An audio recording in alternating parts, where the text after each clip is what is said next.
Good morning. So this is Brad with Bonesaw Poker, and today's video is not 100% poker related, but sort of.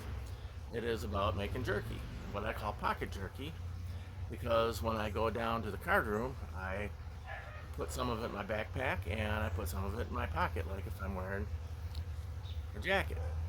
And the reason being is, like at the Tampa Hard Rock, they don't let you eat food at the table or order food. And so I bring some jerky with me to munch on. A lot of times where I'll go for the day, I'll go for 8, 10, 12 hours, and I don't want to leave to go get food, so I bring a little pocket jerky with me. And that's how it's related to poker.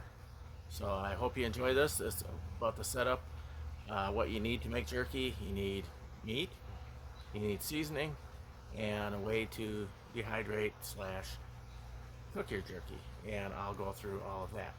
Okay, so for making pocket jerky, we need some meat. I went down to the Try and Save and bought some Milanesa, which is top round, thin sliced, and you can see that there's a little bit of marbling in here. This jerky is different than steak. Steak, you want to have that nice marbling. Jerky, the less marbling the better, and any of this little excess fat will have to be trimmed off first. Now I bought it pre-sliced. If you want, you can buy a slicer. I do have one somewhere, and you can just buy a piece of round. Bottom round, top round, or eye of round is what works best for beef jerky. And as far as what to season your jerky with, there's a lot of different things that you can just buy. Jerky seasoning mixes. Personally, I just put the steak on and use the Kinders just because it's quick and easy, and that's what I'm looking for. And I will put some Frank's Red Hot on there, not on the same one, but on separate ones. And then this does have seed oil in it, so if you're against seed oil, you can just do a salt, pepper with a little garlic salt on there. And you just put the meat on there. I'll show you that in a minute. And season it and just put it in the dehydrator. But if you're using a liquid one where it needs to marinate, you want to marinate it at least 24 hours and mix it up every 4 to 6 hours so that it's mixed up good. And on that note, if you find a recipe that's liquid and calls for liquid smoke, keep in mind that liquid smoke is really strong, and if it calls for a half ounce of liquid smoke, don't just say, well, I really like it smoky, or an ounce is close enough. A little goes a really long way, and you can easily ruin a batch of jerky with using too much liquid smoke. So just keep that in mind if you go that route. So I'm just going to season it up with my Kinders,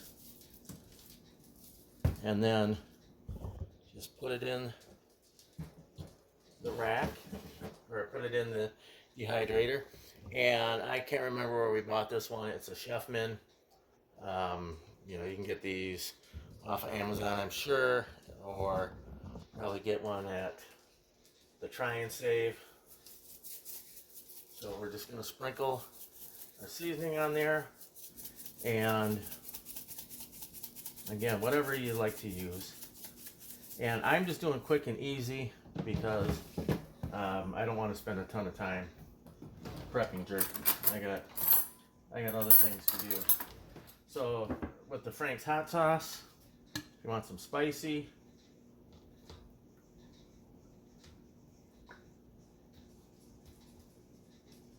we're just going to put some of that on. Like I say, I'm going for quick and easy. If I get home after a 12-hour shift, I don't feel like spending a lot of time on it. I'm just going to be honest with you there. So a lot of things I do, I'm just looking to speed run them. So we got that on there. Now, if you like a little bit more salt on yours, you can salt it first. Just be careful. Now, if you do salt and pepper heavily, like what kind of seems like ridiculous. But don't over salt, because If you oversalt it, it'll be inedible. But if you just do the salt and pepper, heavy on the pepper, and you'll see when you get done. And I'm going to put a little garlic salt on this one. Oh, that's a new one, because I like garlic. I season it basically the same way I season steak. Whoops, came out real quick. And we'll put it in there. Now for our dehydrator, just adjust this up.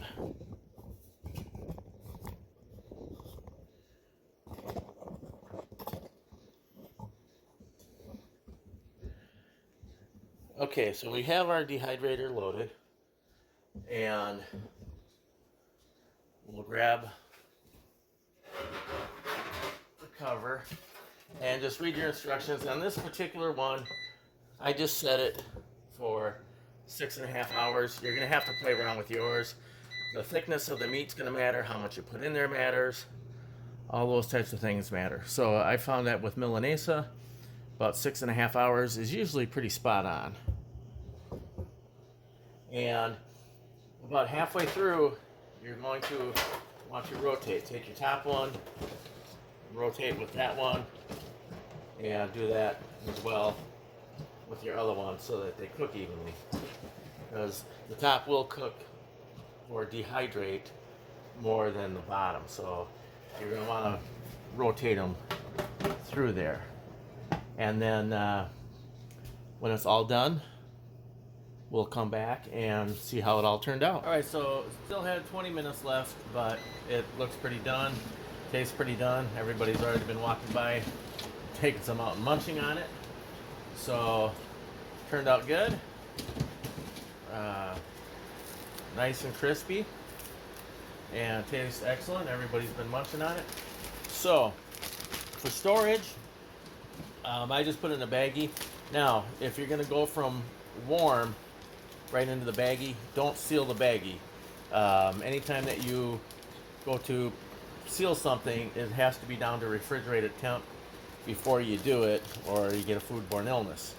So you can put it in the baggie, just don't seal it up, because you got to make sure that it's 41 degrees and colder when you go to seal it up. Now, it's not technically shelf stable, even though you probably could leave it out for days.